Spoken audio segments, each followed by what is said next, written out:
Praise the Lord and welcome to our program tonight. My goodness, we have a doozy, and I praise God for the guest here we have tonight. Very distinguished indeed. Is this Jesus or Muhammad? Is it Jihad Watch? I'll tell you, it's a combination of those and much, much more. As a matter of fact, we have a supernatural visitor, not unlike the one that Muhammad had in that cave in Mount Hira years ago, but someone far more noble, far better. But before we get to him, we're going to get to someone who I'm so thankful to meet and have on the program tonight, our dear brother, Robert Spencer. Thank you very much, Pastor Joseph. And I, too, am very grateful to be here, very happy to be here for this very special program. This program is unlike any other you have ever seen, Amen. I guarantee it. For we have in the studio with us tonight a guest so special that I can guarantee you that he has not appeared live on television since at least 1799. Ladies and gentlemen, we have with us tonight, giving his first press conference of the 21st century, a true president, an American patriot, a lover of freedom, and someone who is here for a very important reason tonight, which will very soon become clear. And so let's give a big welcome to President George Washington. Hey, praise the Lord. President Washington, indeed it's an honor. What is it, what occasion brings you here to our century? It's Virginians, not virgins. Virginians, not virgins. Well, what in the world Enough said. What in the world could President Washington be referring to, Brother Spencer? Well, Pastor, you know, I think that, Mr. President, if I may, I think that he might be expressing a little bit of, and I think it has to be admitted, quite justifiable irritation over a piece that recently appeared in the peerless leftist online publication known as the Huffington Post. The Huffington Post is a leader in the leftist Islamic supremacist alliance and frequently publishes apologetics speaking with warm, positive tones about Islam, about jihad, about Islam's mistreatment of women, institutionalized discrimination against women and non-Muslims, and so on.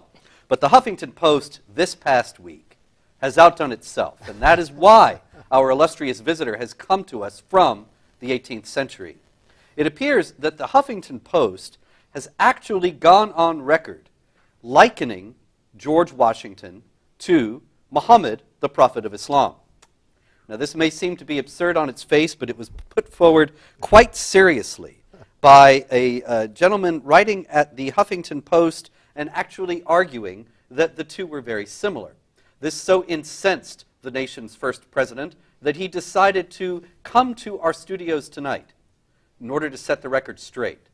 And so, actually, I'd like to take it to you, Mr. President. The first thing I'd like to ask you is, at what age were you when you married Martha Washington? Or actually, more precisely, at what age was she? Was she 9 years old? Or 6 when you made the engagement and 9 when the marriage was consummated?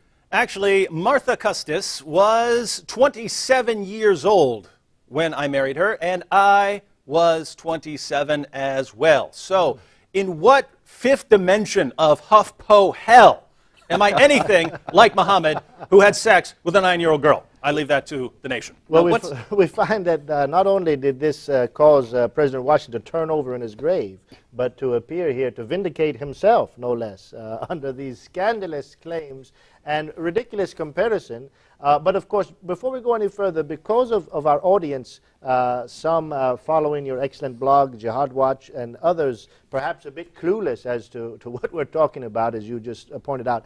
Brother Robert, what indeed is the idea? I mean, obviously, the liberal, the leftists, they have an agenda, but could you just briefly speak a bit more? Why would they produce such an article as a time like this? This is a very important question, Pastor, and I think that it's very important also that we discuss it before we get into the specifics of exactly what they're claiming the comparison is. The overall purpose of publishing the article was, above all, to whitewash Muhammad, in a word, to give people the impression that Muhammad was a benign leader, a wise leader, indeed a statesman of sorts, and that the nearest analogy to him would be the founding figure of the American Republic. This is, of course, coming after a great deal has come out about Muhammad. I wrote a book, of course, The Truth About Muhammad, and there are other books that are available about Muhammad, the Sirat Rasulullah, the Life of Muhammad by Ibn Ishaq, the Prophet Muhammad's first biographer in the 8th century, is readily available in English. And so people are more and more informed about just what this man was all about. And it's very clear that contrary to the claim of the non-Muslim Islamic apologist Karen Armstrong, that Muhammad was essentially a figure like Gandhi. Muhammad was actually somebody who waged wars and who, as we have already noted, married a child. The problem with all this is that Muhammad is exemplary. Chapter 33, verse 21 of the Quran says that Muhammad is uswa hasana, the excellent example. And in Islamic theology, that is understood in a maximalist way. If Muhammad did it, it's right, and it is to be emulated. And so if the Huffington Post is now positing that Muhammad was a completely benign figure, and that he was indeed a statesman on the stature of George Washington, then what they are trying to do is make American non-Muslims less concerned about the prospect of an increasing number of Muslims in this country coming here and thinking about Muhammad as the excellent example. If he's a completely benign example, then there's no problem. If indeed he's a warlord and a pedophile and all these other things, then that's a very different kettle of fish, and that's why the president is with us tonight, to set that record straight. Excellent, Brother Robert. Well, before I give it back to you, we did start out with the marital record of the two, and of course, it sounds like that being that Muhammad is in fact an exemplar to all mankind, that George Washington, unfortunately, if you're a Muslim, falls far short, having a monogamous relationship, waiting until he's 27 years old to be married. And how does that match up with Muhammad? Well, this is a very important point, that George Washington actually was not a religious figure at all. He did not start a religion. He did not act in the name of God. And he was instrumental in the founding of a republic that I believe carries the secret of a harmonious society in a situation in which people of conscience differ on fundamental ideas of what is the basic truth. That instead of one group trying to gain hegemony over another, instead of one religion trying to impose its will upon people who are not members of that religion, as we see with people who follow the religion of Muhammad every day around the world, George Washington was instrumental in founding the American Republic, which is based on the idea that there is no established religion, that this is not a recipe for the anti-religious initiatives that have been increasingly common over the last few years.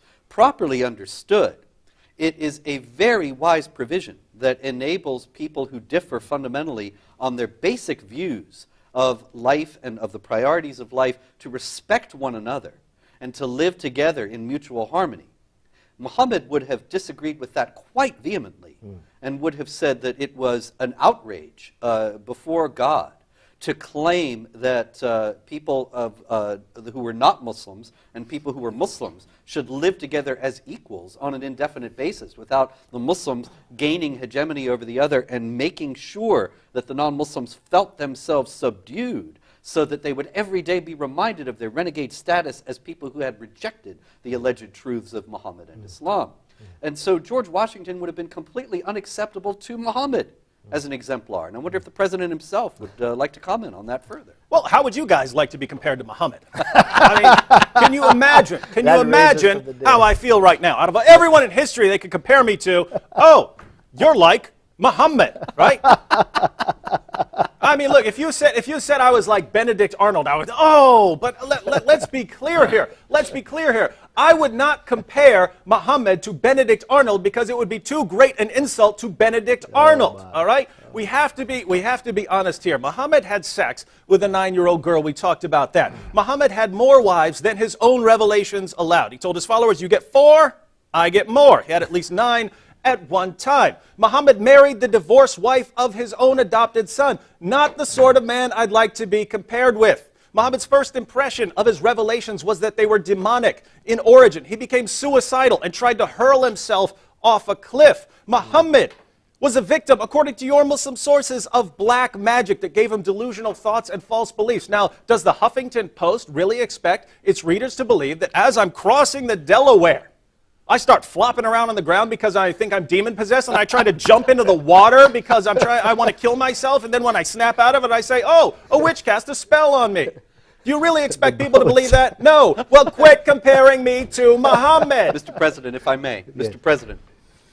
I think that in the spirit of fairness, because we, after all, as Christians and in the United States of America, we represent the principles of free inquiry and rational discussion that Islamic supremacists so vehemently reject and their leftist allies insidiously and increasingly reject. And so I think we should give the gentleman his due, the man who wrote this piece, Craig Considine, who identifies himself as a PhD candidate at Trinity College, Dublin. Let's hope he's not a PhD candidate in either Islam or American history. But in any case, Considine says that in 7th century Arabia, a middle-aged man had a vision to create a new religious and social order for a largely pagan and tribal society.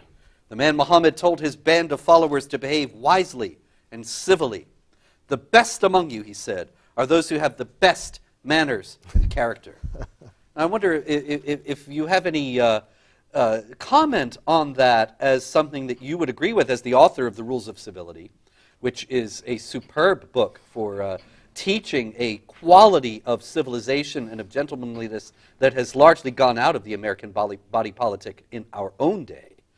But what do you think of Muhammad as a model of civility? Well, one of the biggest problems I see is how terms are used differently. A term can be used in the Muslim sources like character or morals or something like that. And we turn and use them in Western society, and people think that the Muslim means the same thing as we do in the West, using the same term, fighting, killing, something like that. Well, we mean the same thing. And we find that it's not. So yes, you can quote Muhammad saying all kinds of things that we would agree with. Dig a little deeper and see exactly what he meant by this. So just for instance, on the issue of, let's say, fighting. Right? So I'm a great fighter. I mean, after all, Mr. President, you shed quite a lot of blood, just like Muhammad. I mean, there shed is so much British blood, it wasn't even funny. Did you slay the British wherever you found them? No, we didn't. Now, that is a But difference. we did slay some British. We did slay some Arrest British. them, besiege them, lie in ambush everywhere for them? Well, not quite. Until they repented and paid the poor due? No, until they left us alone and let us have our own country. I see. All right, so let's Muslim. compare this with Muhammad, because many Muslims would claim that that's exactly what Muhammad did, right? That's exactly what he did. He fought in self-defense, blah, blah, blah. So if we look at the actual pattern laid down in the Muslim sources, we find that there are 3 stages, and I wish that the Huffington Post would get their minds around these stages and they'd quit helping with stage 1. Stage 1 is what Robert Spencer would call stealth jihad. When Muslims are outnumbered, they are taught to promote a message of peace and tolerance. This is the exact same pattern we find in the life of Muhammad. It's the pattern laid down in the Quran. It's the pattern laid down in the Hadith. It's the pattern followed by Muslims for the past 14 centuries. When Muslims are outnumbered, making up a percentage or 2 of the population, they promote peace and tolerance. Organizations like CARE over in the United States, where Muslims make up approximately 1% of the population, what's the message? Islam is peace and tolerance, right? All right. That's the pattern that Muhammad followed when he was a persecuted prophet in Mecca, had very few followers. That's not the final message. That's not the final message. Later, Muhammad had enough followers, he had enough supporters, he had enough alliances to wage what we would call, stage 2, defensive jihad. Defensive jihad is a form of defense. If the Muslim community is attacked, if the Muslim community is persecuted, Muslims are allowed to defend themselves. Should point out that the Muslims have a much broader view of what constitutes an attack against Islam. Can include criticizing Muhammad, can include making fun of Muhammad's revelations, and so on. But during this stage, Muslims act in self-defense against some perceived attack on their religion or on their prophet. The retaliation can be terrorism, can be going out marching an army, can be all kinds of things. Later, and we say later because it's very important to keep in mind that stage 2, that self-defense stage, that defensive jihad stage, is not the final revelation of the Quran. The final revelations of the Quran come in Surah 9, and that's when Muslims are commanded to engage in stage 3, namely offensive jihad, when Muslims are able to violently subjugate a population they are commanded to do so. And we read this in Surah 9, verse 29, which specifically commands Muslims to fight and violently subjugate specifically Christians and Jews until we feel ourselves subdued and we pay the jizya. So the society envisioned by Muhammad is one that ultimately ends with Muslims on top, everyone else on bottom. And it shouldn't be surprising because according to the Quran, Surah 3, verse 110, Muslims are the best of peoples. Well, Muslims are the best. Who are the worst? Surah 98, verse 6, Christians and Jews and other, lumps us together with the polytheists, are the worst of creatures. We're lower than pigs. We're lower than rats. That's the ultimate goal of Islamic society. But that's when Muslims can do it. When they can't do that, they're told to use different methods. And what's so amazing is that you have the Huffington Post itself saying, how can we help you with that stage one goal of keeping people ignorant about Islam and keeping people thinking that it's peaceful and tolerant? Like George Washington. I must say, Mr. President, I am amazed at your knowledge of the Quran and the Hadith. Well, don't all our presidents know all of this? Certainly, certainly. You were. Well, we know Jefferson, of course. It was a requirement in my time. He celebrated. It was a requirement in my time to understand. I think it's worth emphasizing also that all these things that you were sketching out about the three stages of jihad, and the final one being offensive warfare for the subjugation of non-Muslims under the rule of Islamic law, that's civility as far as Muslims are concerned. That's justice. And so it's not as if what Craig Considine in the Huffington Post is saying is something that Muslims would deny. They would say, yes, of course, Muhammad told us to be civil. But they hold that at the very same time that they hold these ideas of warfare against and the subjugation of unbelievers. Completely different definitions of the similar terms. Exactly. And it's interesting, you pointed out this second period, and I wonder, of course, we know from Islamic history, Brother Robert, that Muhammad gained his strength by the razzias, the raids on the Quraysh tribes, stealing, looting, raiding, pillaging. Certainly, my history hasn't informed me of a similar way of George Washington calling up the Continental Army, but we find that Muhammad, of course, how in fact did he gain power? Was it through a declaration of independence from the Quraysh? Was it through legislative action, perhaps? Was it through many entreaties to the Quraysh tribal leaders? Certainly not. This, of course, is analogous to what George Washington and the American revolutionaries did, but it's a completely different, diametrically opposed way of gaining power. Yes. Obviously, they both did fight wars. Obviously, they both gained political power as a result of those wars, although Washington was an elected official and Muhammad was a warlord who gained power solely by force of might. At the same time, however, the spirit of the way in which they fought was so different. And George Washington fought at a time before the Geneva Convention, but he still fought according to the rules of warfare that were generally recognized by civilized nations at the time. Take, for example, this from the life of Muhammad. Some people from the Uraina tribe came to Medina, and its climate did not suit them. So Allah's apostle, that is Muhammad, of course, allowed them to go to the herd of camels given as zakat. And they drank their milk and urine as medicine. But they killed the shepherd and drove away all the camels. So, what would George Washington have done? Ask yourself if you think George Washington would have reacted in this way. Allah's apostle sent men in their pursuit to catch them, and they were brought, and he had their hands and feet cut, and their eyes branded with heated pieces of iron. And they were left in the Hara, a stony place at Medina, biting the stones. Another hadith has it that Muhammad denied them food and water despite their begging for water in the desert where they were unable to move, of course, because their hands and feet had been cut off.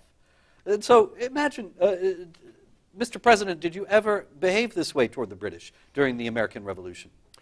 No, I didn't, but I actually caught two issues in there. One, you could burn people's eyes out with hot nails and stuff, leave them out in the sun. You could do all sorts of horrible, violent things. And of course, there are far more stories than this in the Muslim sources. Torturing Kanena for money. He knew where some money was hidden. We're going to hold him down. We're going to light a fire on his chest until he tells us all kinds of that. But the drinking of camel urine. As medicine. I just can't get past that Mr. because President, did you drink camel urine as medicine? Specifically in this article, I was compared to Muhammad on the issue of personal hygiene. Right? That's right. That's right. Personal yes. hygiene. You're comparing me on the issue of personal hygiene to a guy who's going around passing out camel urine as a drink.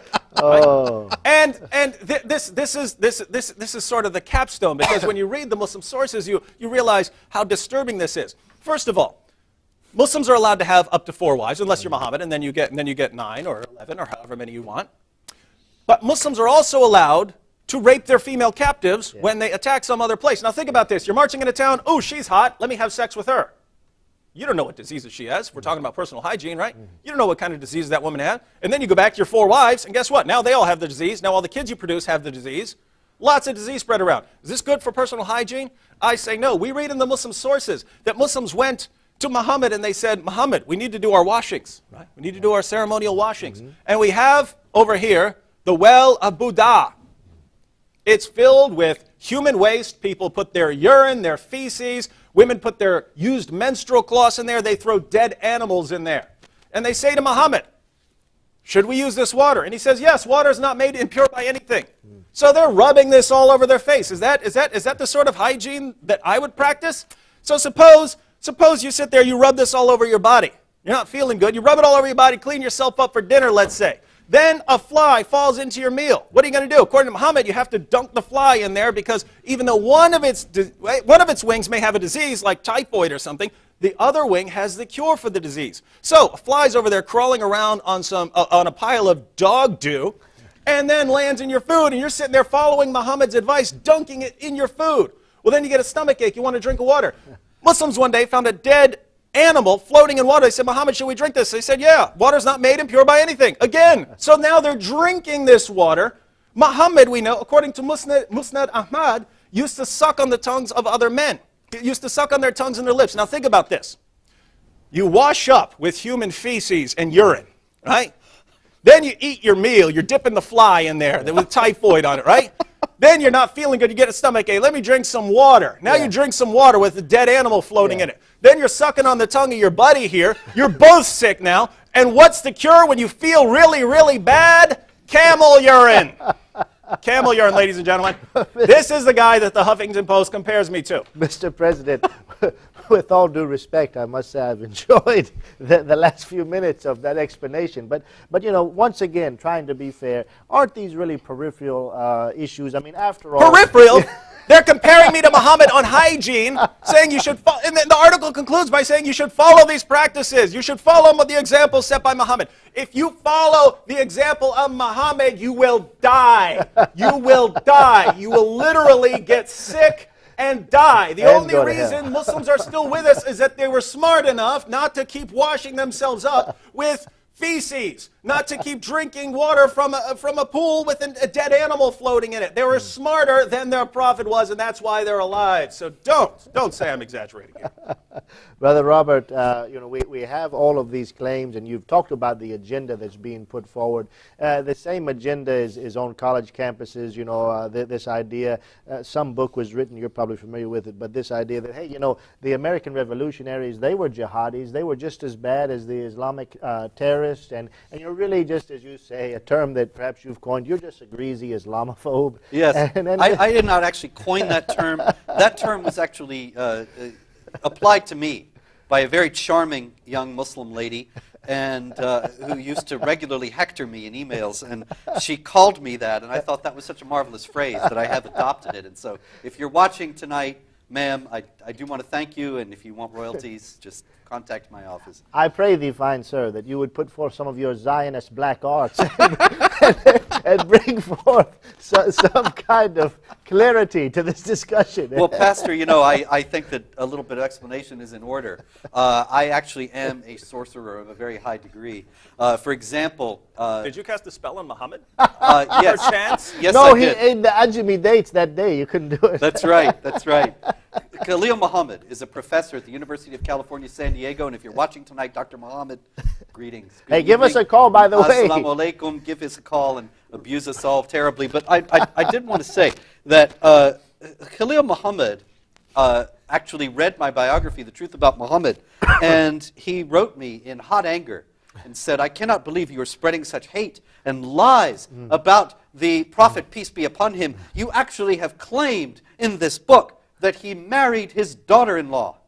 Well, he did. Well, he did marry his daughter-in-law. It's in chapter 33, verse 37 of the Quran, referred to obliquely, filled out in the Hadith, that Muhammad saw Zainab, his daughter-in-law. He was overcome by her beauty. She was in a state of relative undress. His adopted son, actually offered to divorce her so that Muhammad could marry her. And Muhammad said, "Keep your wife and fear Allah." And then Allah actually rebuked him for having said that and for refusing what Allah wanted to give him, which was, of course, the hot babe. And so Zayd did divorce her. He came out of his trance, Muhammad, and said, "Who will go and tell Zainab the news that Allah has married her to me?" And then Aisha, one of his other wives, the famous child bride, said, I think rather tartly, "Allah is always in a hurry to grant you your desires." These things are all in the canonical Islamic texts that are considered reliable by Muslims. And the point is, however, that Dr. Khalil Muhammad of the University of California at San Diego actually expected people to believe, and of course he knows that most Americans are ignorant about Islam and would believe him, that I had fabricated this story and that it's not in the Quran, not in the Hadith, not in the biographies of Muhammad, that the earliest Muslims who wrote about Muhammad included in their biographies. He wanted to pretend that I had originated these things. And so this is what Pastor Joseph is referring to, that I by my Zionist black arts, I cast passages into the Quran, I cast passages into the biography of Muhammad that were never there. He was otherwise a model of civility, a model of humility, and as Considine in the Huffington Post says, he quotes Mahatma Gandhi, who should have known better, saying, "Muhammad was a treasure of wisdom, not only for Muslims, but for all mankind." And my colleague Pamela Geller in the American Freedom Defense Initiative very helpfully juxtaposed that quotation with another hadith about Muhammad containing some of the wisdom that he offered to all mankind, that whoever cleans his private parts with stones should do so with odd numbers of stones. And that is indeed wisdom that we can all take to heart and apply for the betterment of all mankind. Thank you, Brother Robert. That's good hygiene there. That's good hygiene there. Well, 248-416-1300. This is a live program at ABN. Hey, you don't have this type of chance often to call into a program like this with these illustrious visitors. A live program with a dead president. How could you top that? I mean, washing private parts with stones, sucking on other people's tongues. I tell you what, we've got a lot to talk about. 248-416-1300. Give us a call back. Hey, Huffington Post, give us a call. Khalil Muhammad, give us a call. Hey, we're ready for you. We're live here at ABN. We're going to take a short break, and we'll be right back with Robert Spencer and George Washington. Praise the Lord, and welcome back to ABN. Here I am with Brother Robert Spencer of Jihad Watch and his famous blog, jihadwatch.org, the premier anti-jihad blog on the face of the planet. And I wish we had David Wood, who also has a wonderful blog, a great apologist. But unfortunately, Brother Robert, David couldn't make it tonight. However... Who is this David Wood whereof you speak? Well, I've heard good things of him.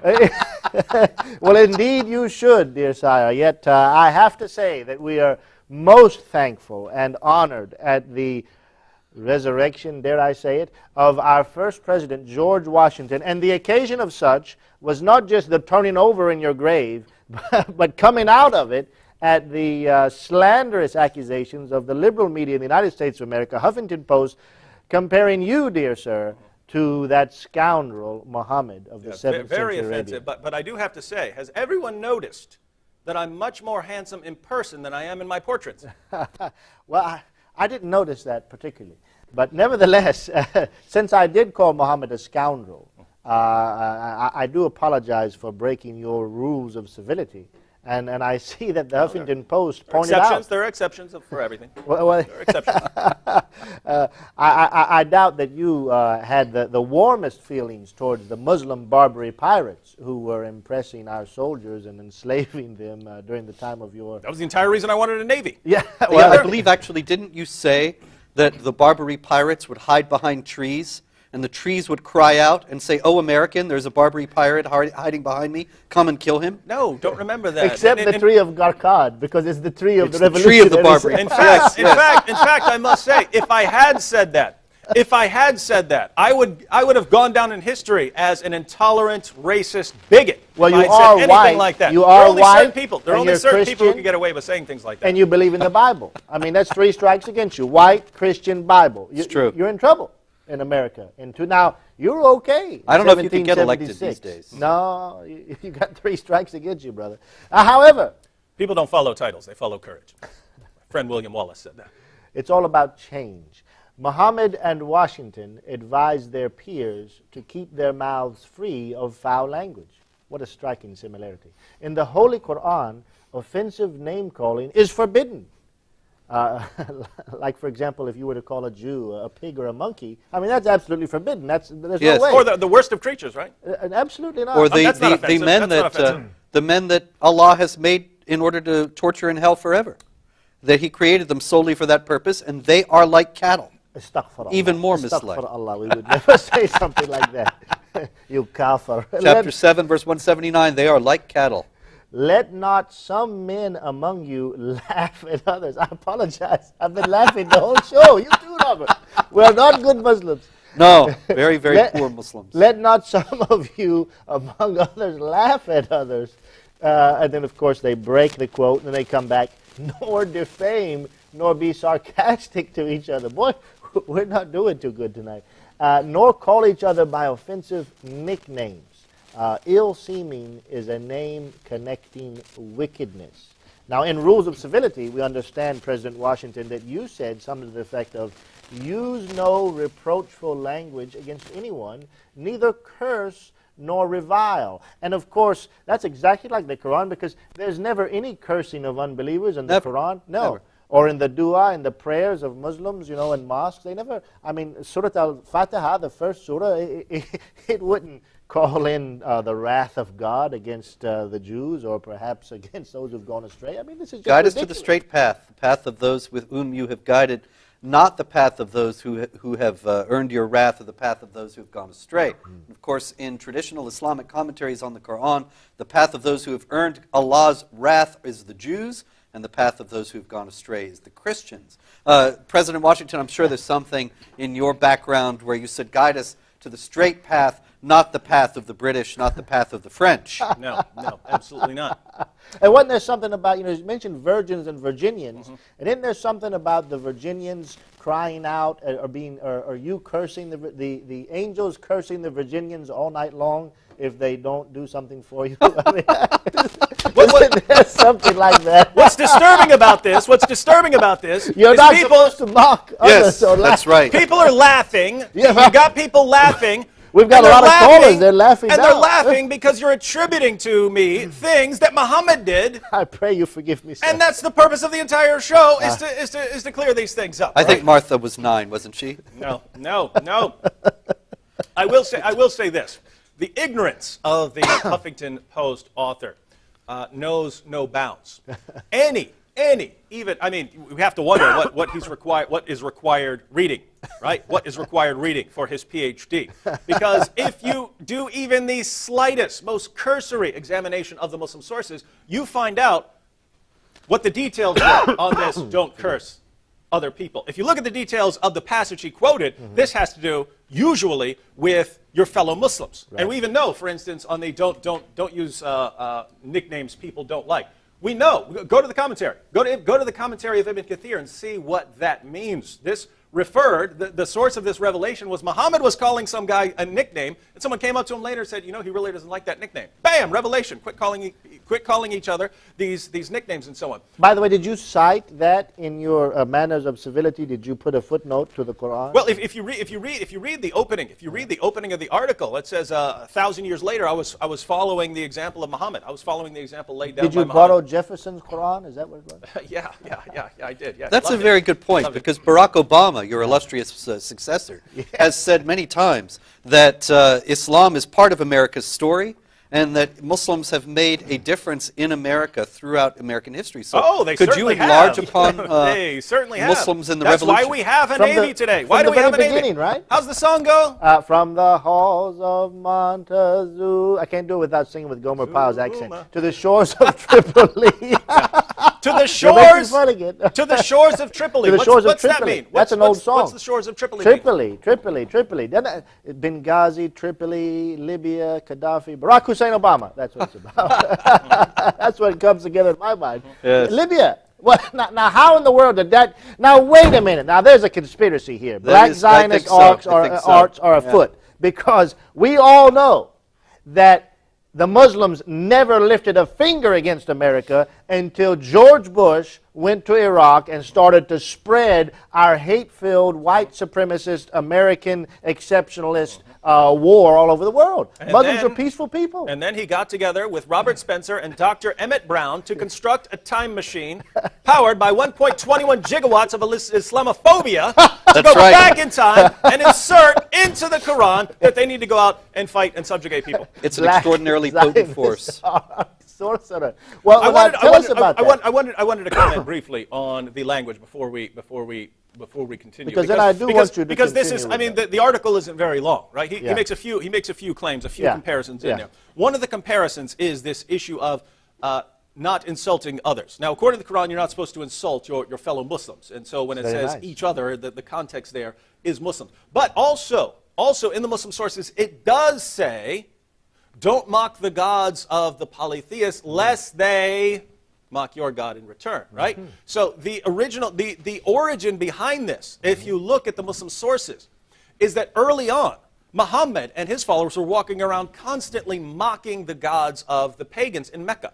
So he's calling, hey, let's not hurt each other, but you have these false gods and they're silly and blah, blah, blah. He's making fun of them. Right? Don't ask, don't tell. Eventually, the pagans of Mecca, who had some respect for Allah, because of course he was the head of the pantheon of gods. But Muhammad knew this, so he knew he could get away with making fun of their gods that he didn't believe in. Right. He got them to the point where they said, fine, we're going to start mocking Allah. That's how mad we are that you won't stop mocking our religion. That's when Muhammad told his followers, now we don't mock their gods because they'll mock ours. Was it mocking Allah or mocking Muhammad that he got under his skin? But specifically here, Allah.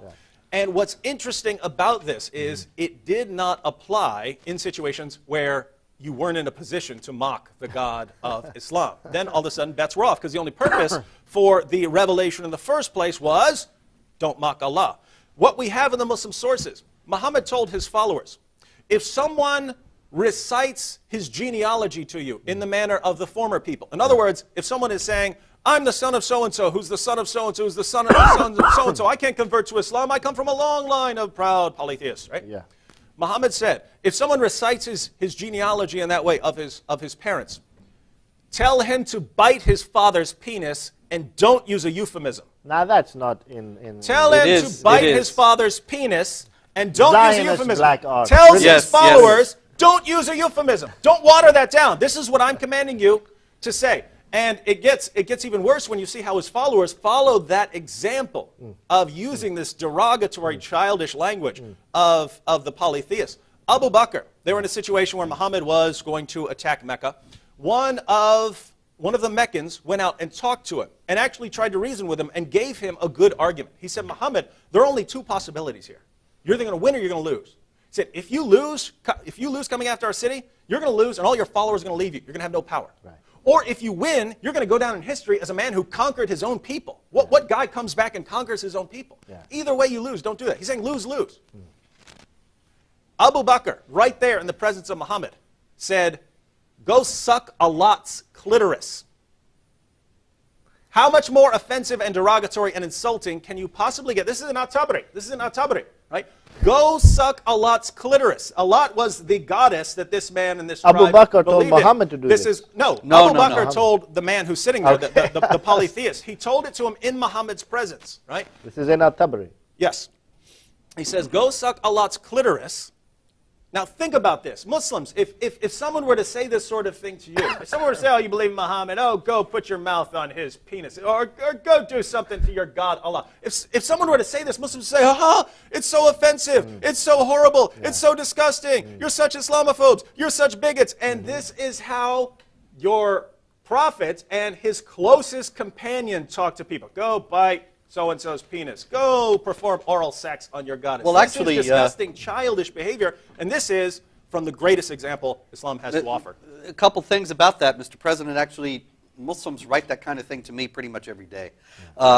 And I publish many of them on Jihad Watch, but also some of the most absolutely fiendishly obscene ones I don't even publish because it's a family website. Yeah, but in any case, it has to be said that this, too, does not contradict the command for civility. Just as Muslims equate justice with the subjugation of women and the subjugation of non-Muslims, so also they would equate civility with this kind of obscene language directed toward unbelievers.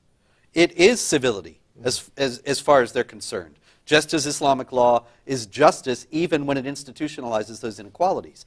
That is the definition of it. They've emptied the words of their meanings, as you pointed out at the beginning of the show, and have invested them with meanings that are ultimately completely the opposite of what the words actually mean. And if you think about how disturbing that this whole pattern is, right? Yeah.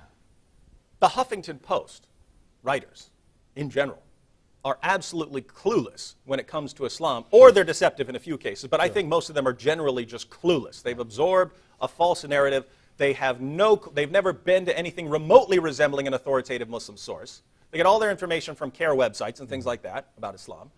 And yet they have such a wide influence and such a wide readership, they become the megaphones for nonsense. Yeah. They become megaphones for stealth jihad, and they're I mean, just ridiculously silly people. They echo Barack Hussein Obama. Dear brothers, we have now more than 6 callers, and we have much more to say, and certainly I'd like to hear personally, Mr. President, your encounter with Muslims. Most Americans don't understand or even recognize that that took place. I'd like to hear you speak more upon that, but with the permission of both of you, dear brothers, shall we take perhaps one caller now? Absolutely. Let's take a bunch of callers. All right, we've got a lot of callers, and I mean, my goodness, they're lining up to speak, not only to Robert Spencer, but of course to George Washington. I mean, you know, hey, we might have Barack Hussein ask for advice. Very unlikely. Nevertheless, let's take our first caller of the night right now. Welcome, you're on the air with ABN. Hello. Yes, hello. I just wanted to say a few things. You know, Robert Spencer was, and you guys were mentioning Obama. Well, Obama is not a Muslim, but like other American radicals, groups like the ACLU, he will tolerate non-Judeo-Christian religions because he knows Christianity is what made America great. Now, Obama Sr. from Kenya is 7/8 Arab and 1/8 black. Because Barak is Arabic for Baraka, meaning blessed, Hussein is Arabic, and so is Obama. But the reason Obama is hiding his real... Well, Obama did attend Muslim school when he was living in Indonesia, but the reason he's hiding his birth certificate is because his real father is Frank Marshall Davis, a prominent member of Communist Party USA. A documentary you can watch on that is Dreams from My Real Father. Well, this is all very interesting. And it may well be true. Unfortunately, if these things were readily established, then the political situation would be quite different from what it is. These things are, I think it's very important that ultimately we get to the bottom of Barack Obama's birth and all these questions that have swirled around these 4 years and more now. But ultimately, the question has to be asked. People wonder if Barack Obama is a Muslim. People wonder all these things. The main problem is not really so much what he believes in his heart of hearts. Mm-hmm. The main problem is how he is acting and how he is changing the United States of America in directions that are harmful to all of us and enabling, whether he's a believer in Islam or not, enabling the advance of pro-Sharia Islamic supremacism all across North Africa and the Middle East in ways that will have terrible consequences for the United States, for Israel, and for all free people in the future. These things we know. These things are not just matters of speculation. However well-founded the speculation may be, it's still speculation. But we know that Obama is taking us down a very dangerous path in enabling and appeasing Islamic supremacism. And that is what we should be focused upon in trying to marshal the resources of free people to resist. Thank you, Brother Robert. Thank you, dear caller. And we're going to go to the next caller. Thank you very much. We have a lot more callers. Thank you so much for calling. And Brother Robert, before we get to the next caller, and you said this many times before, but this is a wonderful question for our viewers and our callers to think about. If Barack Hussein Obama were a Muslim, let's say he's not, and he were a Muslim, would he act any differently in his policy making? I don't think there's any way in the slightest that he would be acting any differently. Now, this might seem to be an uncharitable answer to the question, Because after all, Barack Hussein Obama, he is responsible, as he himself will remind you very happily, for the deaths of Osama bin Laden and Anwar al-Awlaki. But at the same time, it has to be recalled that Barack Obama is enabling people with exactly the same goals as al-Awlaki and bin Laden. That it was really unavoidable and impossible to refuse to take out bin Laden and al-Awlaki. Excuse me, after so much resources, so much of American treasure had been expended, and so much American personnel devoted to these things for so many years, those guys had to be taken out. Right. But at the same time, their goal was to impose Islamic law over the world. And there are Muslim groups, notably the Muslim Brotherhood, working to achieve the same goal by different methods. And Barack Obama has done nothing but enable them, and done nothing domestically, but work to enable and aid the stealth jihad project, which is to advance the influence and the accommodations to the influence of and accommodations to Islamic law in the United States, even at the expense of American constitutional values. This is a program that is being put forth by the Council on American Islamic Relations and many others in pressing individual cases, discrete cases all across the country that establish and reinforce the principle that wherever Islamic law and American law conflict, it's American law that has to give way. The Obama Justice Department has aided in that effort again and again and again, most notably forcing a school district to pay $75,000 to a first-year math teacher who took 3 weeks off to go on the Hajj. Now, she was 29 years old. And if she had just waited and stayed at her job, the Hajj would have come in the summer break when she was 38. 38 is not too old to make the Hajj, and she could have waited. A Muslim only has to make it once in a lifetime. But instead, she insisted that the school give her 3 weeks off, a first-year teacher. Any of you out there who are teachers know how absurd this is. A first-year teacher getting 3 weeks off during the school year. She left the job. She was dismissed. She sued, and the Obama Justice Department got her reinstated and got her $75,000 settlement. This is the stealth jihad, the advance of Islamic supremacism, the advance of the idea that Islam must take precedence over American law and custom and practice wherever and whenever the two conflict. And Obama has been absolutely down the line with that goal. And so, in answer to your question, there isn't any difference. The dimmification of the West, Barack Hussein Obama leading the charge. Exactly. Perhaps we'll take one more caller before we get back to our president, George Washington. Let's take the next caller right now. Welcome, you're on the air with ABN. Hey, I got I got one quick statement and one quick question for Dave. One, I think when Muhammad did the tongue sucking, he did it to children too, if I remember right. And my question to Dave is, when he debated Ali Ate, or whatever you pronounce him, they always brought up Muhammad's worry that it was offensive more than defensive, but I never hear anybody rebut how offensive and justification for his offensive tactics, I guess. Okay, thank you. I got the second one, I think. Did you get the first question? No. Would you repeat the first question again, please, quickly? Oh, it wasn't really a question. It was Muhammad sucked the tongues of children as well. Oh, yeah. Yeah, he's correct. Yes. Okay. All right, thank you. You're cutting out a little bit. I'm going to let not David, but President Washington respond. Yes, I had mentioned earlier that Muhammad had this practice of sucking on people's tongues, and it was said that the tongues of the lips that Muhammad has sucked on will never taste the hellfire. So this was actually a method of salvation in Islam. Funny, I don't read about that in the Huffington Post. No. Don't read about that. No. Never read about that. Never read about President any of the Washington, interesting did you things. practice this? No. You know what would have happened to someone in my time? What would have happened to someone in my time going around sucking on other guys' tongues? What would happen? Wouldn't have been in the army very long. The don't ask, don't tell rule was not enforced then. I see. Did you catch the part of this David Woods debate on Ali Ate? Yeah, tell me about that David Wood. How'd that go? Who is this David Wood character? He likes it. Well, he is famous, known as a timeless genius, so we know about him. He was asking something about offensive and defensive jihad. Yeah, perhaps you could speak to that.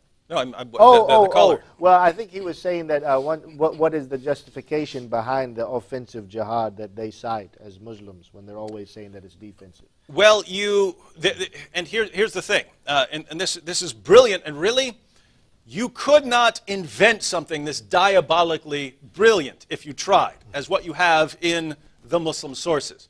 What you have is, in the Muslim sources, as I stated earlier, Muhammad, when he was a persecuted prophet in Mecca, promoted a message of peace and tolerance.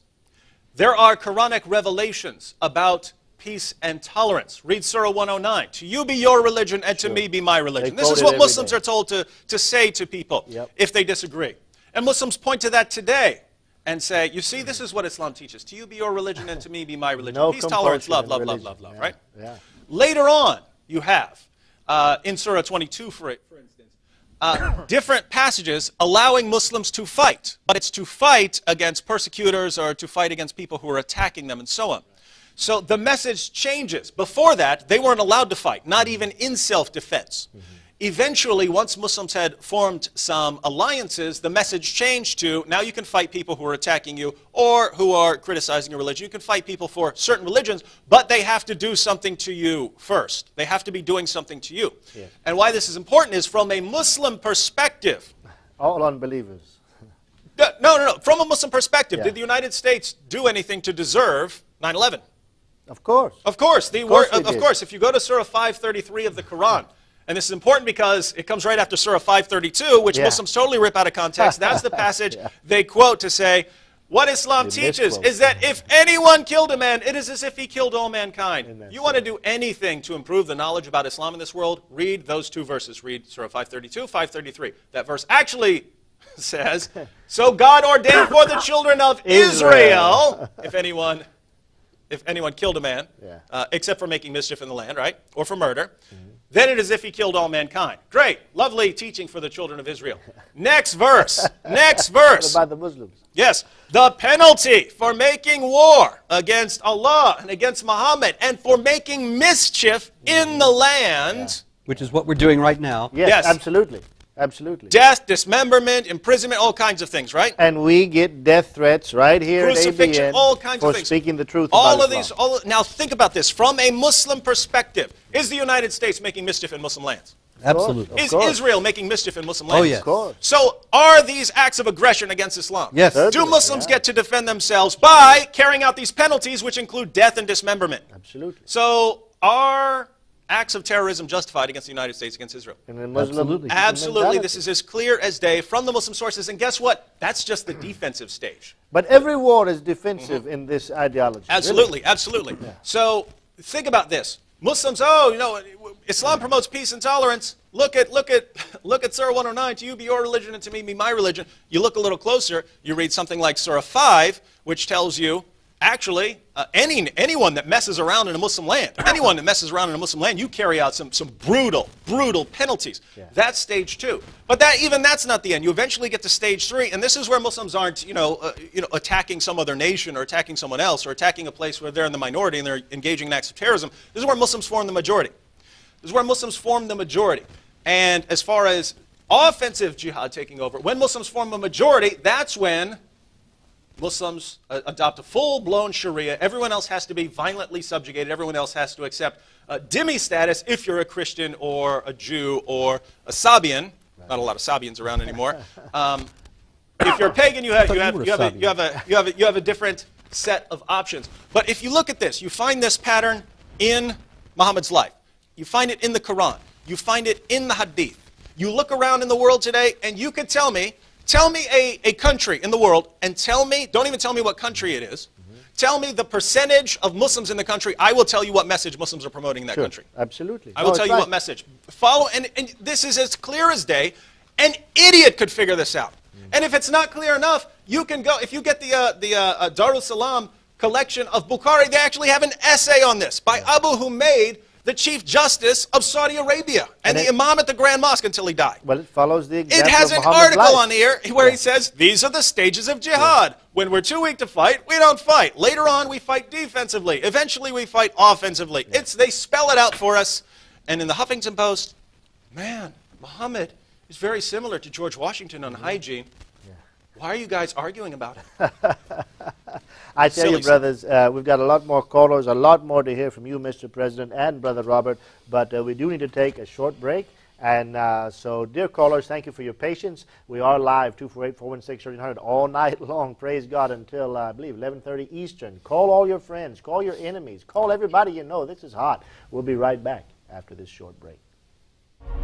Praise the Lord, and welcome back to our program tonight, live here with, yes, Pastor Joseph, yours truly, Robert Spencer, and President George Washington. Would to God that he would be our active president today. Hey, we've got a lot more callers, and before we get to the end of the program, we do want to talk a bit about what are the fruits, the respective fruits of these men's ideologies. If they're so similar in their life and in their mannerisms and their teachings, then certainly the societies that they bequeath to the world should also be similar. We want to talk about that just a bit. Before we go any further, should we take another caller? Absolutely. Let's take another caller right now. You've been patiently waiting. Welcome, you're on the air with ABN.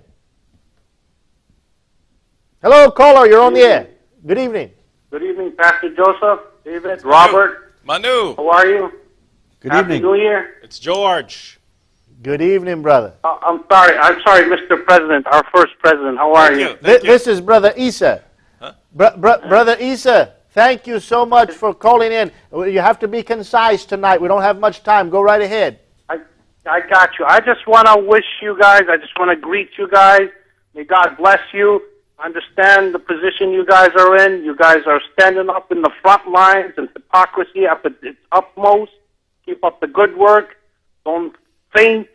You stay strong in the Lord. Remember, God is with you. Who could be against you? God blessing each and every one of you. Remember, you got a lot of following out there. You're opening people's eyes. You keep it up, and don't you dare faint. God bless you, and God keep you. Thank you, dear Brother Isa. We love you, brother. Thank you for that blessing. Praise God. Excellent. Good night. And good night, brother. Thank you. All right, a regular caller on the News and Views program. That's wonderful. Why don't we go ahead and take one more caller while we're at it? Let's take the next caller right now. Welcome, you're on the air with ABN. Yes, hello. How are you all doing this evening? Well, thanks. Hope you are. Go right ahead with your question or comment.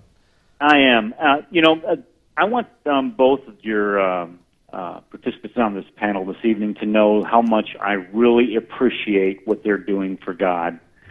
First of all, Robert, all of the books that you've authored, I've read a few of them, and they're just such a blessing to me and to those people that are around me. I shared the information that you write in these things, and it's just amazing how well you illuminate this issue that you guys discuss on the show. Thank you very much. And David, and first of all, let me go back to Robert. Robert, Where is this David he keeps talking about? Go ahead. I keep hearing good things of this, David. David. David George, whatever your name is tonight. But Robert, let me just tell you that I listen to the Radio Jihad Network frequently on blog on the I can't even remember the Blogspot Radio, and you two, when you guys get going back and forth with Steve. It just drives me absolutely insane how funny you guys can be.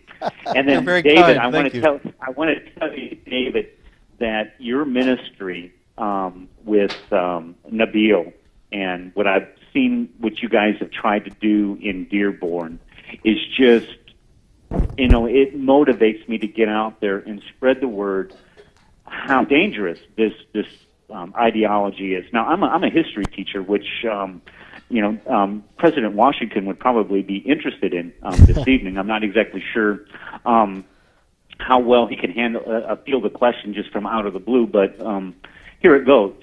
David, if you were, I'm sorry, President Washington. Yes, President Washington is waiting. Go right ahead.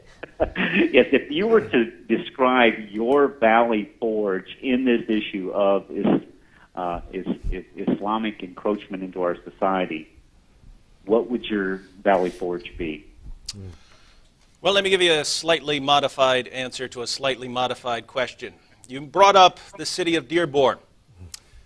General Henry Dearborn. The city of Dearborn is named after General Henry Dearborn, who fought in the American Revolutionary War. Was a great patriot. Right? And now the city of Dearborn names their city after him and yet crumbles the rights that people fought for. And so that is the battle. That is the battle. People fought for rights, and go to any one of the founding fathers. They will tell you don't assume that you have these rights. Don't assume that these rights cannot be taken away from you. You have to be vigilant always to make sure that people do not take away the fundamental rights that people fought for. And we've lost that in the world today. People have lost that. They think, oh, I've got this, and you know, I don't even have to pay any attention to what's going on around me because I'll be good to go. And that document over there, that document, the Bill of Rights, it says everything.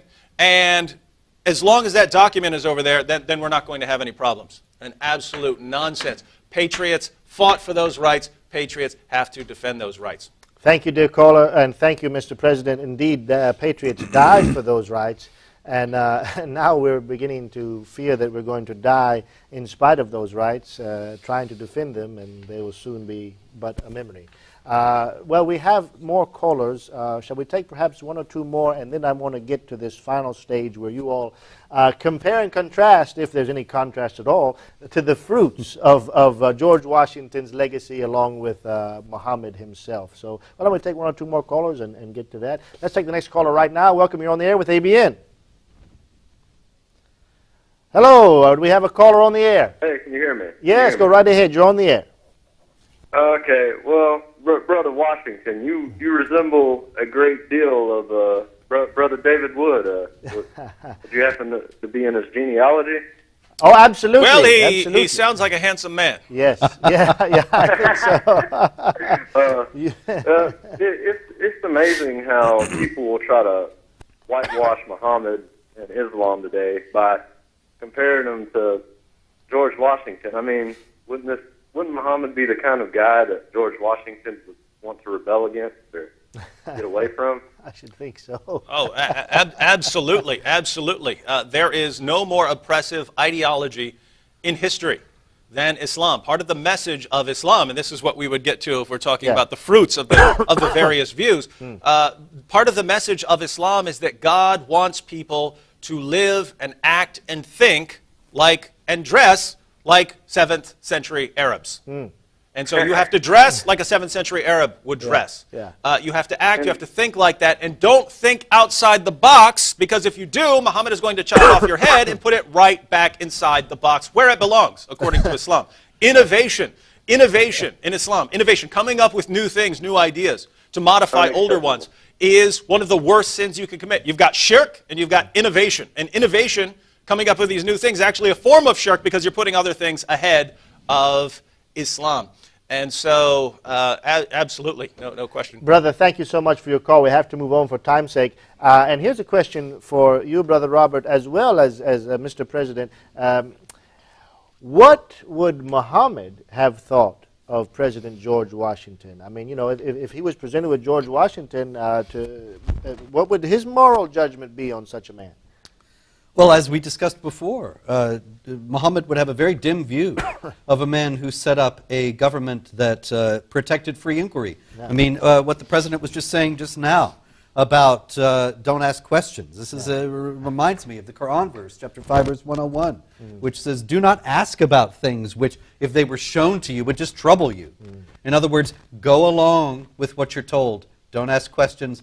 Don't stick your neck out. Don't get out of line. This is absolutely inimical to the Bill of Rights, to the First Amendment, to the Constitution, to the freedom of speech, which is enshrined as the First Amendment because it is the one on which all the others depend and on which all our freedoms depend, that Congress shall make no law infringing upon the freedom of religion or the establishing a religion or Free exercise excuse me, thereof. infringing upon the free exercise thereof, and establishing the freedom of speech, that there will be no law infringing upon the freedom of speech, which is now, as George has quite rightly pointed out, something that is gravely imperiled because free people do not realize just how much it is threatened and how much they have to act to protect it. It is not just because it is written down there that it's going to be safe and safeguard our freedoms forever. But Muhammad would take a very dim view of this. He didn't want people asking questions. He didn't want free inquiry. He did not want dissent. He ordered the killing of the poets, Ka'b ibn Ashraf, Asma bint Marwan, and others who mocked him, who made fun of him. That was their only crime, that they ridiculed him. But as Thomas More pointed out in the 16th century, the devil is a proud spirit who cannot endure to be mocked. Right. and neither could Muhammad. Right. And so when he was mocked, he couldn't endure it, and he asked his followers, who will kill Ka'b bin Ashraf for me? Who will kill Asma bin Marwan? And he rewarded the murderers. And he also, Muhammad bin Maslama, who killed Ka'b, he actually got permission from Muhammad to lie to him in order to deceive him, to enable him to get close enough to kill him. In line with Muhammad's own dictum, war is deceit. Muhammad would have contempt for George Washington and his honorable rules of warfare and his unwillingness to engage in that kind of tactic in order to defeat the British. He would have contempt for Washington's code of honor in general. And his Christian religion would make him, I mean, if you were to bring Muhammad to the 18th century America... I'm borderline Christian deist, well, by the way. No, I don't agree with you, Mr. Washington. Right. I believe you are a devoted Christian. You're getting that from David Barton. It's true, too. It's true. It's absolutely true. Nevertheless, you would be a kafir. You would be... either way. You would perhaps be a mushrik, worthy of death upon sight. Muhammad actually, if he was true to what we understand from the Quran and the Sirah literature and the Hadith, he would seek to kill you or subjugate you at very sight. I mean, no doubt George Washington would be contemptible in Muhammad's eyes, even as Muhammad and Mohammedans were in George Washington's sight. The whole ridiculous myth that the only reason Muslims fight us is because we first fought them. I mean, how comical and yet, ironic and sad is it that the vast majority of the people of this nation have absolutely no clue what the first war this nation ever fought as an established nation was. The Barbary pirates were actually conducting raids on American merchant ships and were demanding payment, demanding jizya essentially, for the unimpeded, for these ships to proceed on their routes unimpeded. And that gave rise to what became a very famous expression in early 19th century America: millions for defense, but not 1 cent for tribute. Because actually, after Washington, there was a move to pay tribute to these people. And it was a huge proportion of our GDP, if you will. Yeah. In order to get them to leave the ships alone.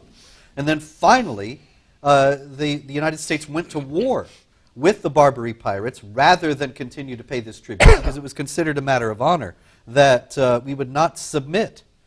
It's ironic nowadays that we're paying millions and billions of dollars to the government of Pakistan, to the government of Egypt, ostensibly so that they will fight terror. And it's been abundantly documented that the government of Pakistan takes that money and turns it over to the terrorists they're supposed to be fighting. And yet we still send them this money. It's jizya payment. Yes, essentially. it's tribute, and it is a grave dishonor to our forefathers who stood against the Barbary pirates. Please now we're forgive us. surrendering to their sons and heirs. We do not support these methodologies of our current president. Please forgive us, Mr. President. And indeed, as you've highlighted, and it's been highlighted to David Barton and others who look at the founding history of the United States of America, when the Barbary Pirates ambassador in France was inquired from Benjamin Franklin and other American statesmen, I believe it was perhaps John Adams or someone else, who were sent over as a delegation to try to inquire as to the reasons for this hostility, which was against a nation that hadn't even been formed in the past, had no navy, no history of aggression. The answer was quite clear.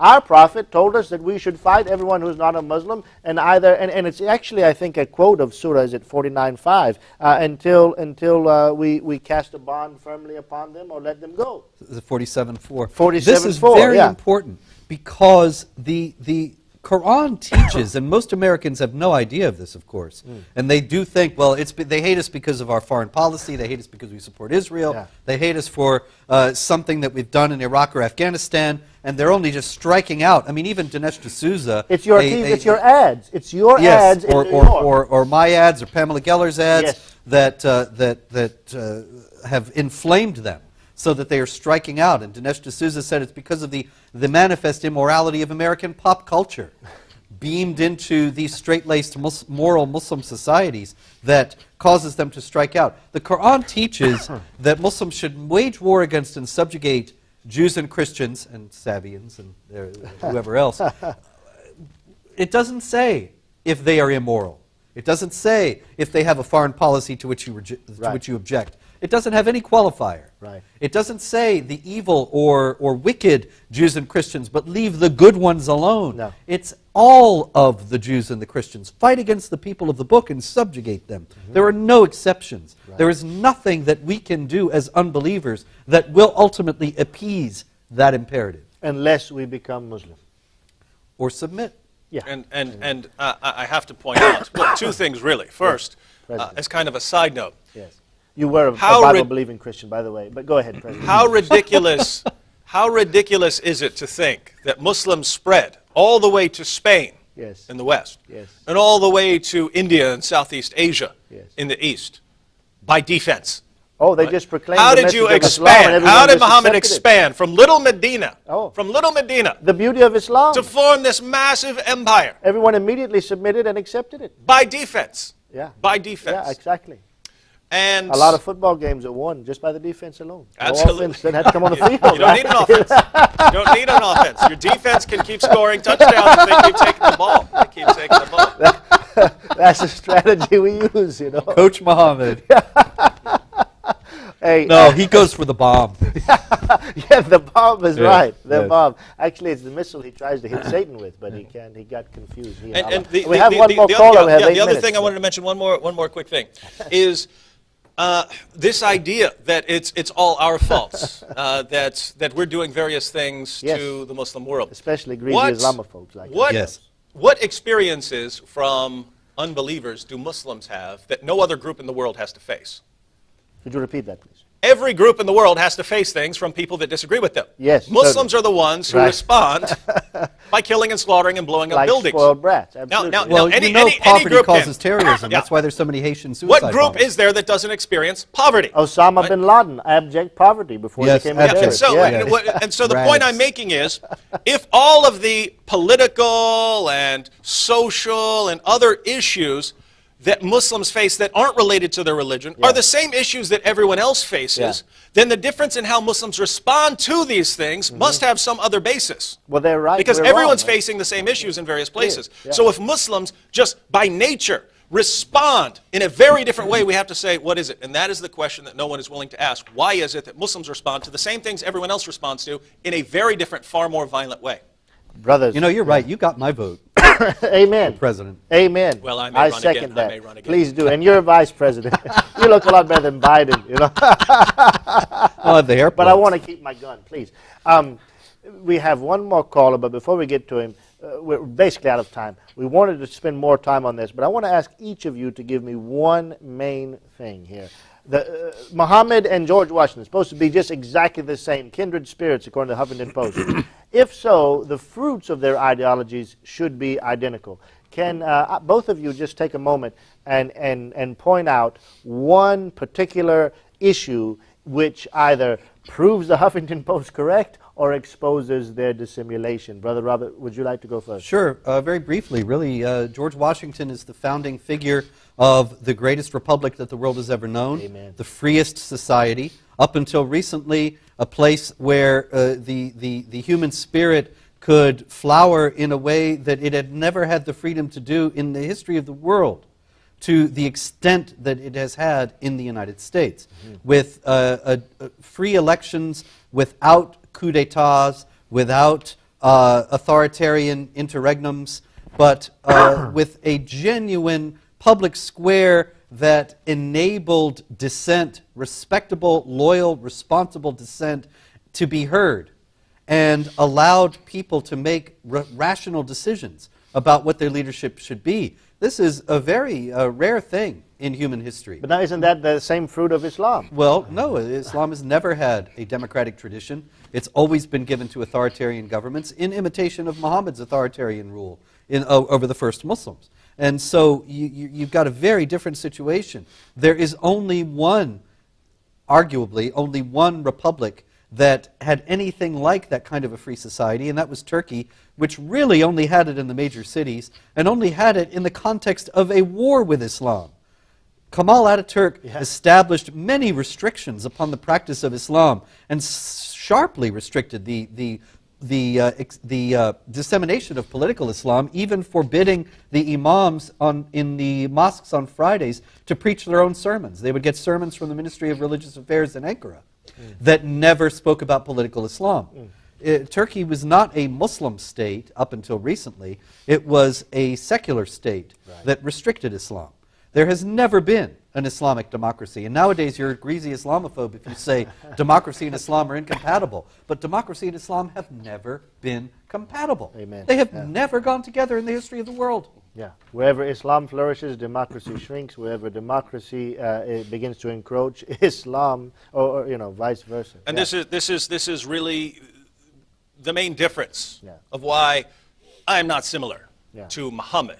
Our ideologies are diametrically opposed. If you look at what we did when we put together this country, we looked to the past. We looked to past nations. We looked to past philosophers. We looked to past politicians. And we said what worked and what didn't work.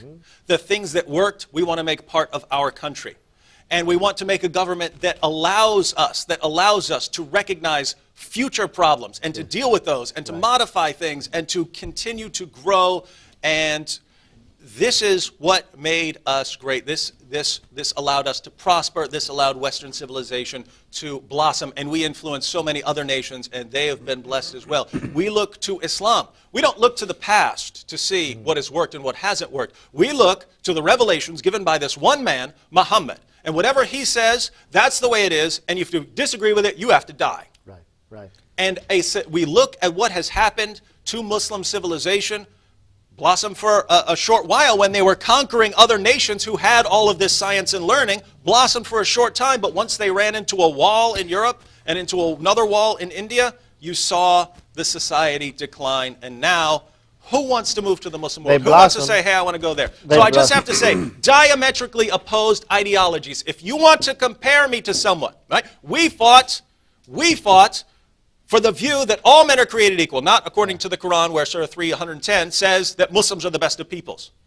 We fought for the claim that all men are created equal and that we have these inalienable rights, among them life, liberty, and the pursuit of happiness. Islam does not allow that, except within an Islamic framework that absolutely crushes it. And so if you want to compare me to someone who shares my values. Don't compare me to Muhammad. Compare me to Pastor Joseph. Compare me to Robert Jesus Spencer. Christ, compare me to this David Wood I've been hearing so much about. And I'll say it, I would be honored if everyone would compare me to one of the greatest patriots of all time in American history, Pamela Geller. But whatever you do, don't compare me to Muhammad. And here we go. Love thy neighbor, right at the heart of the American tradition. Islam, kill thy neighbor, unless, of course, they are a Muslim. And then, of course, that's conditional. And we see that even today. Brothers, thank you so much. We're out of time. Dear callers, call back in a little while. We're going to have another program starting in about half an hour. We're going to be talking about my jihad. Robert Spencer has a jihad. Is it to lose weight? Is that right? Yes, to stay fit, get in my exercise despite my busy schedule. That's your jihad. That's my jihad. What is jihad, by the way? We're going to talk about that. And much more. Hey, call everyone. This is big. 248-416-1300. I'm looking forward to it. I know you are as well. We'll be right back live here at ABN in just about 1/2 hour.